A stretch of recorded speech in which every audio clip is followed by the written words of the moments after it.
City Commissioner Dewan Thomas here, and this is my monthly address where I recap my involvement in the community as well as major decisions we've made as a commission.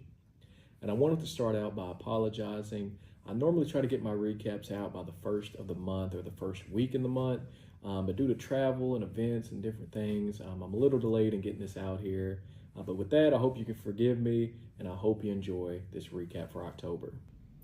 October was a month full of collaboration, community outreach, and important commission work. I started the month partnering with One Heart Foundation and 4-H and an event for youth that typically can't afford to travel for fall break. I enjoyed connecting with the youth and Miss Rachel, who serves in a full-time capacity with 4-H. She is doing incredible work for kids in our region, and supporting initiatives like this is something that I'm deeply passionate about, and it's always inspiring seeing young people given the encouragement and tools they need to succeed. This month, I've also had the privilege of attending the McCracken County Sheriff's Citizens Academy, and it has been a great experience thus far. We've learned so many different things during this program, such as the history of the Sheriff's Department, their programs, and also the technology and equipment used in modern policing. It's been an eye-opening experience to see the amount of work and care that goes into keeping our community safe. Another highlight of the month was being featured as a speaker at the Commonwealth Policy Center's candidate training event. I appreciate the opportunity they gave me to share my story and also talk about what motivates me to serve. And a key point that I hit on was if you do not have a heart for serving people, you should never run for office. Public service should be about helping people and not personal gain. I was also able to share about my foundation being built in Christ and how that helped guide my decision making. I was also able to share why I choose to be an independent, because I believe in putting people over politics. I also was able to attend the 25th anniversary of Pastor and First Lady Walton here in Paducah. They have been great members of our community, and I was grateful for the opportunity to come and speak and just share about the impact they've made in my life over the years, especially Miss Walton. I remember going back to middle school. They had a teenage program, and it just opened up the doors to the church to make it a safe space and a fun space for youth to get out of the streets and actually be productive and have a good, safe time.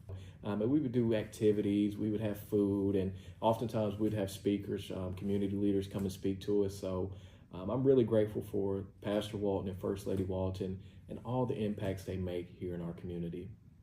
I was also able to attend the Habitat for Humanity's first ever fundraiser and gala. It was a great experience being able to learn about what the Habitat for Humanity does, because I was really not too familiar with it before going to that event, but I do know one individual that received a home from that organization, and it was definitely a life-changing experience for her and her children.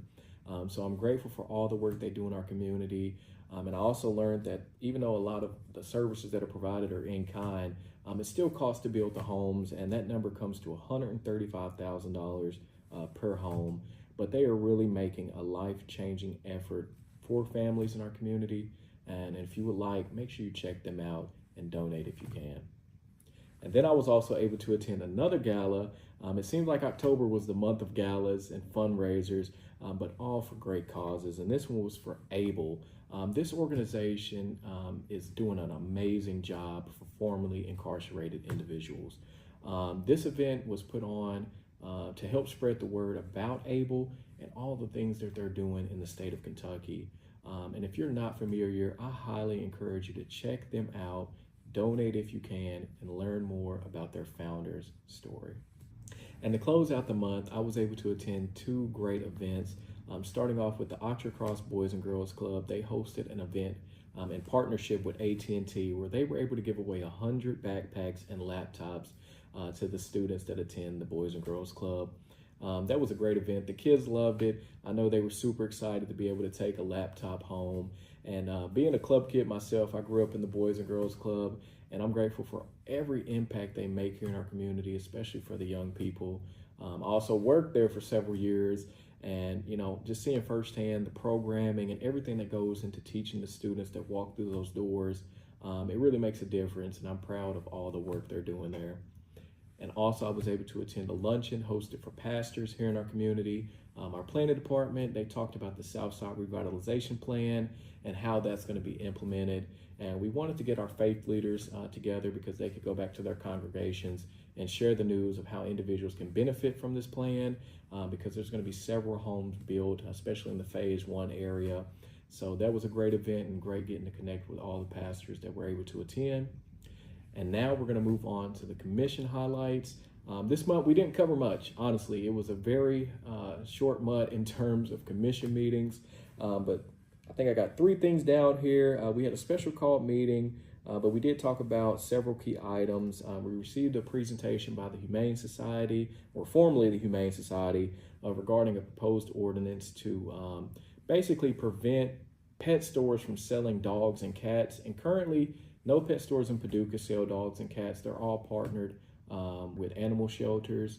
So it was really a preventative measure, but we did discuss that and got a great presentation on why it's important to prevent that, because it cracks down on puppy mills, which are a terrible thing that happens all across the country, especially in our region, where animals are just bred constantly, and it's in terrible conditions and terrible situations for those animals because it makes them sick, it passes around viruses. So it was a great presentation. If you want to go back and check it out, I highly encourage you to do that. We also went on to approve the purchase of a property on Jackson Street, right behind Paducah Middle School, which will potentially be the future Paducah Police Station.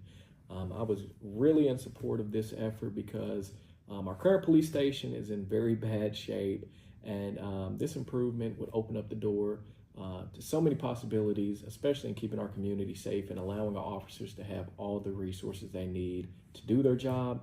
And it will also potentially host the training facility for new police recruits, so they will no longer have to go all the way to Eastern Kentucky for several months and be away from their families. So this will be a great recruitment effort.